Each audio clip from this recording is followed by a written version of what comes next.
Hello and welcome to this episode of The Unnoticed Entrepreneur with me, Jim James here in the UK, and John Gallagher in Dublin. And John is the CEO of a company called Element Finance. And today we're going to be talking about getting noticed by the money people. John, welcome to the show. Thanks, Jim. Thanks for having me. You're more than welcome and really excited to hear what does a fund manager, a company like Element Finance, look for in a business to invest? So, in the stage that we invest in companies, companies have got past the initial startup phase and they have got to the stage where they have customers and revenue and they're looking to scale that. So, they're looking to win more and more customers. They've done a lot of the product work. Everyone's always has product work to do. They're looking to scale their business and their customers. So, they're looking to scale their sales and marketing team to get out into the market and just get noticed, just as you call yourself, Great. you Yeah. know? And so you run Element Finance, and you could explain a little bit about Element Finance. But what I'd really then love you to do is to explain to my fellow unnoticed entrepreneurs, what do you look for in an approach from this entrepreneur who's maybe going from 6 to 7 figures, for example, and needs that cash to grow the team, to grow the brand? Sure, absolutely. So, Element Finance is a non-bank lender to mainly SaaS companies, and it's for founders. They don't have to have venture capital behind them. So it's for founders who've got their company to a certain stage. They've started it, they've won the customers, maybe they've invested some money themselves with their friends and family. But to get to the next stage, they want to take on some investment, and it doesn't have to be a huge investment. So, we all hear the big VC rounds that are done. It might go into hundreds of millions. It might be 20 million, might be 30 million. But a lot of the time, founders need access to 500,000, maybe 2 million.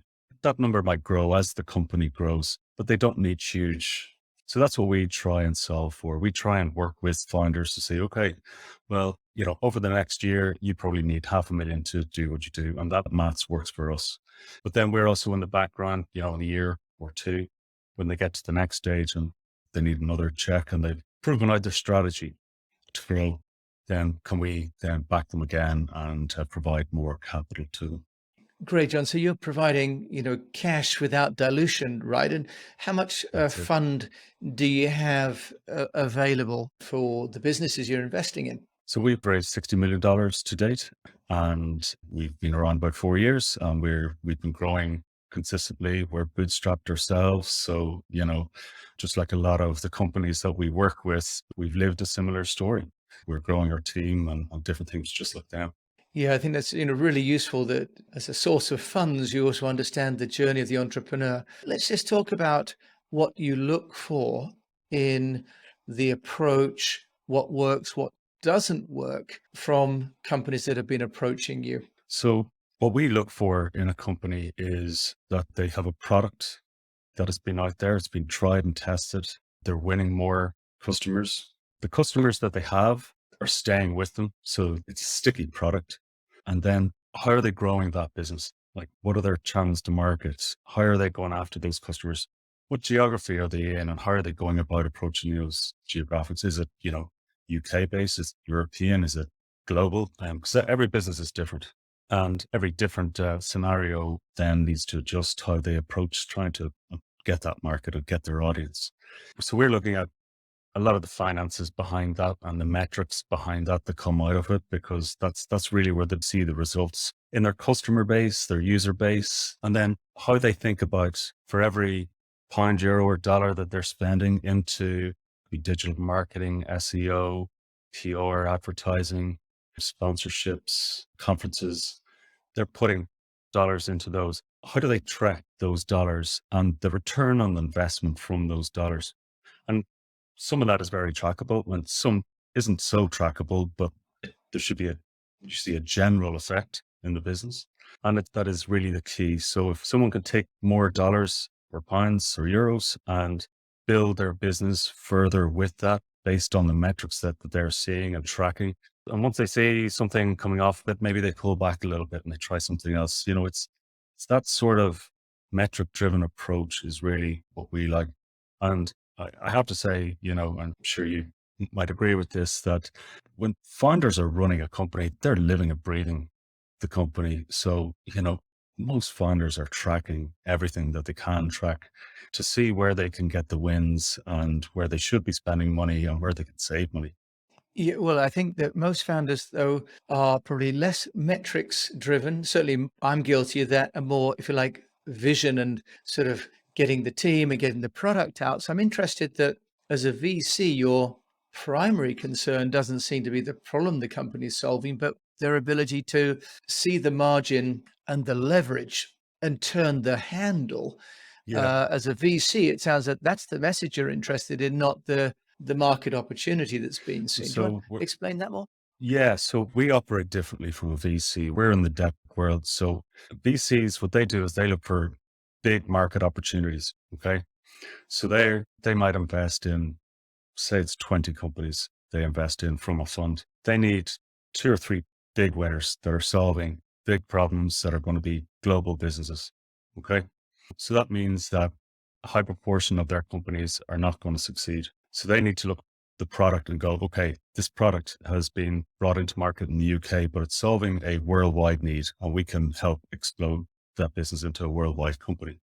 We're different in a way that we're working with founders who absolutely are solving a product need. And we do look at that, but they're looking at it in a way that they don't need the company to be worth $20 billion for it to be a success for them, like a VC would, so that they get the return that covers all of their losses. They want to grow in stages and want to grow so that there's a high rate of success or chance of success of their company being a valuable exit and business for them. So all our companies that we invest in should be winners. We should have 100%, and we do have 100% track record of these companies. Where a VC is different. They need to see that big market opportunity that means that it's going to be a $10 billion business. Right, yeah. So the VCs are almost more like record labels, aren't they? A few stars and a lot of people playing in the hotel lounges, John. So with what you're doing, though, just take us through, can you, an example of how you yourself get deal flow? Because presumably, as Element Finance, you need companies to be coming to you. And frankly, you're explaining to me how your business works, which is also new to me. So how are Sure. you getting deal flow and explaining to potential clients of yours what you can bring to them? So the way I look at our deal flow is that, when you're looking for finance, it's like an enterprise sales process rather than a mass market process that you have to go through. So what we have to do is we have to be back of mind for SaaS companies. Whenever they're looking for funding, they think, I remember seeing a good post or reading an article by John in Elwood Finance or one of his team, and being back of mind constantly that they see you enough that whenever they are going to make that decision, that they send you an email, they get in contact with you, or through networks, that we're connected somehow.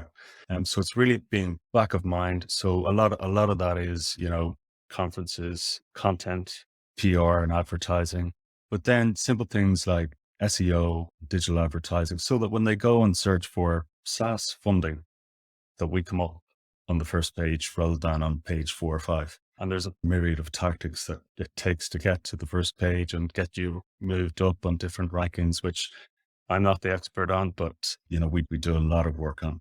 Yeah, so I Um, can see, yeah, and then as you say, also you've got relationships are massively important and the people involved. So we get referrals from a lot of other investors, other SaaS companies, clients that have been ours that are in the network of businesses that potentially could use us. right. So a lot of, if you like, almost sort of soft and you say content led engagements there as well, as opposed to broad brush advertising. Can you take us through the process, John? If a company, if an entrepreneur is looking for this kind of finance, kind of almost like a bridging loan, isn't it? It sounds as though it's an intermediate finance solution. What would they need to do? Is it a PowerPoint? Is it a video? Is it just a spreadsheet that you're looking for? Help us with what works, because many entrepreneurs, don't deal with finance as a first port of call for them. Yeah, absolutely. And, we work with companies at different sizes that look at finance in different ways. And, when you're starting up your business, you don't need a CFO or a finance director. That's not what you need to focus on. You need to focus on product and customers. And that is the most important thing. Absolutely. But there is great resources out there for initially just doing your books, keeping track of your customers. There's great resources there, part-time resources and tech resources that will help you do that.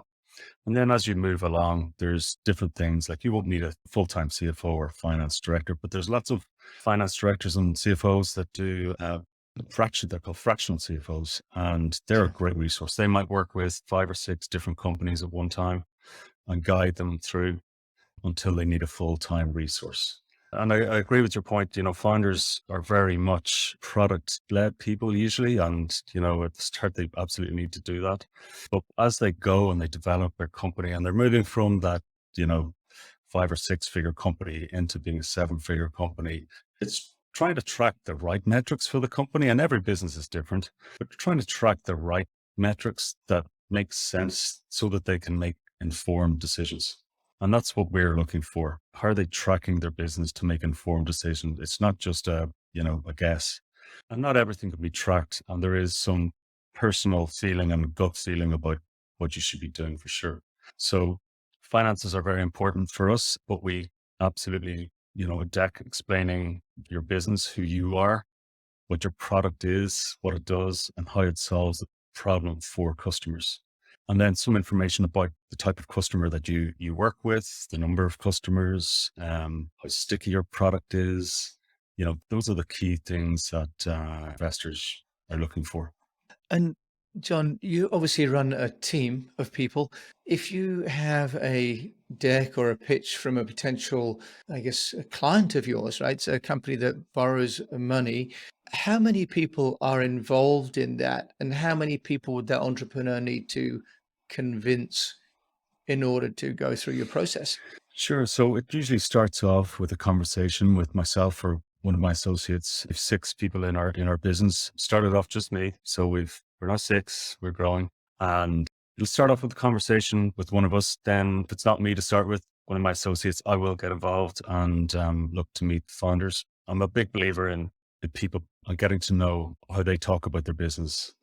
And then once we're happy with it, then we have to write what is called a credit paper to our credit committee. And they basically just rubber stamp what we're doing, that we are lending to a business in a way that we said and we set out to for our own investors who've given us their money to lend out. So that's the really important thing, putting your best foot forward to that credit committee and making sure that we understand everything fully. And how long would that process take, John? It can be very quick. It could be just a couple of weeks, but it really depends on how well the business is set up to raise money. The financials that we spoke of, how well are they set up? Can they send you them in a quick enough way that you turn it around quickly for them? And then every business is slightly different. So, we want to get stuck into the revenues and the customer base and just know more about that. So, you know, every business is different and has ebbs and flows. So we get on the phone and we'll talk through the ebbs and flows in the quarter that, was slow, and or the large customer that left and why they left. So you know, there's a fair bit of work that goes into it to make sure that both we're a fit for the company and that they're a fit for us. It's a Right. two-way thing, really.